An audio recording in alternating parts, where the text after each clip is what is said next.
దేవునికి స్తోత్రం. ప్రియమైన వారలారా, రక్షకుడును ప్రభువైన యేసుక్రీస్తు వారి నామంలో మీకు శుభములు, వందనాలు తెలియజేస్తూ ఉన్నాం. దేవుడు మిమ్మలను, మీ బిడ్డలను, మీ కుటుంబములను దీవించి ఆశీర్వదించునుగాక. ఆమేన్. దేవునికి స్తోత్రం. హల్లెలూయా. ప్రియమైన దేవుని బిడ్డలారా, మనము ఈ లోకంలో మనుషులను గమనిస్తే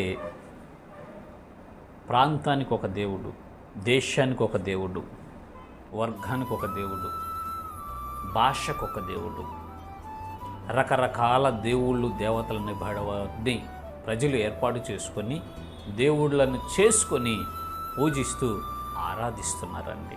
వాస్తవంగా ఈ విశ్వంలో ఒకే ఒక్క దేవుడు ఉన్నాడు.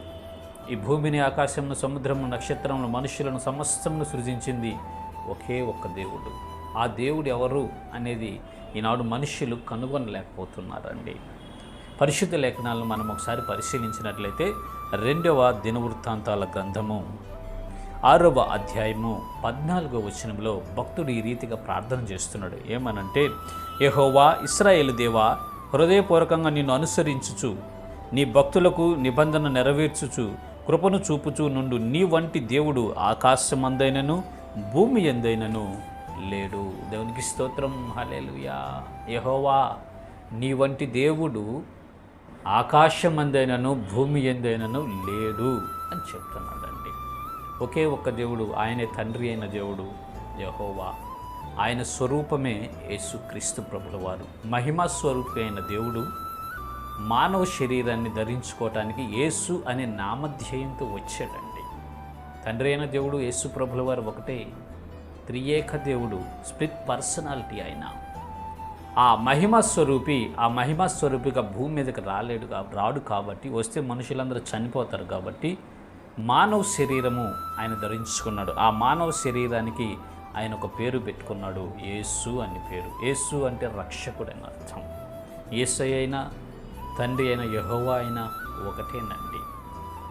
మనుషుల పాపాలు, అపరాధాలను తీసేయడానికి శరీరాన్ని ధరించడంతే. ఆయన ఒక్కడే దేవుడు ఈ లోకంలో. ఇంకా వేరే ఏ దేవుడు లేడు. భూమి మీద కానీ, ఆకాశంలో కానీ, సముద్రంలో కానీ, నువ్వు ఎక్కడికైనా వెళ్ళి దేన్నైనా అడిగినా, ఏ సృష్టిని మీరు పలకరించినా ఒకే ఒక్క దేవుడు అని చెప్తారు. ఆయనే నజరేయుడైన యేసు. ఆయనే తండ్రి అయిన దేవుడైన యెహోవా. కాబట్టి ప్రియమైన దేవుని బిడ్డలారా, దయచేసి గమనించండి, ఒకే ఒక్క దేవుడు ఉన్నాడు. ఆయన అద్భుతాలు చేసేటటువంటి వాడు. ఆయన జీవము కలిగినటువంటి దేవుడు. ఆయన మాట్లాడే దేవుడు. ఆయన మహిమ కలిగినటువంటి రాజు, మహోన్నతుడు, సర్వోన్నతుడు. మహాకాశాల మీద సింహాసనాసీనుడై ఉండి పరిశుద్ధమైన దేవదూతల చేత పరిశుద్ధుడు, పరిశుద్ధుడు, పరిశుద్ధుడని గాన ప్రతిగానాలతో స్తుతించబడుతూ కొనియాడబడుతూ ఉన్నటువంటి దేవుడు మన తండ్రి. ఆయన నిత్యము మన ఎడల కృప చూపిస్తూ ఉన్నాడు. ఆయన వాత్సల్యము చేత మనల్ని జ్ఞాపకం చేసుకుంటున్నాడండి. మనము మంటివారము, మంటి శరీరాలు కలిగినటువంటి బలహీనులం. మనము అనేక విషయాల్లో మనము దేవుని దృష్టిలో అవిధేయులుగానే ఉంటూ ఉన్నాం, పాపులుగానే ఉంటూ ఉన్నాం, బలహీనులుగానే ఉంటూ ఉన్నా ఆయన కృప, ఆయన కనికరము ద్వారా మనము ఎప్పటికప్పుడు పోషించబడుతూ, సంరక్షించబడుతూ, నడిపించబడుతూ ఉన్నాము.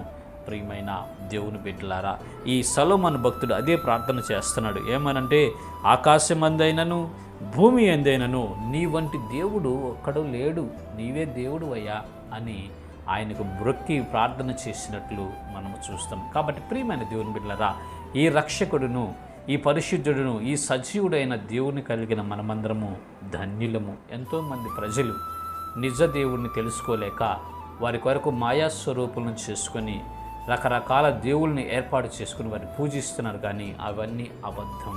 నిజమైన దేవుడు కాదు. నిజమైన దేవుడు యేసు ప్రభువారే. నిజమైన దేవుడు మన తండ్రే. కాబట్టి ఆయన యందు విశ్వాసం ఉంచి ఈ విశ్వాసయాత్రలో ముందుకు వెళ్ళగలిగితే ఇక్కడ భూమి మీద చక్కగా క్షేమంగా జీవించగలము. చనిపోయిన తర్వాత పరలోక రాజ్యంలో యుగయుగాలు దేవునితో ఉంటాము. ఇట్టి కృప దేవుడు మనందరికీ కలుగు చేయనుగాక. ఆమేన్. God bless you. దేవునికి స్తోత్రం. హల్లెలూయా.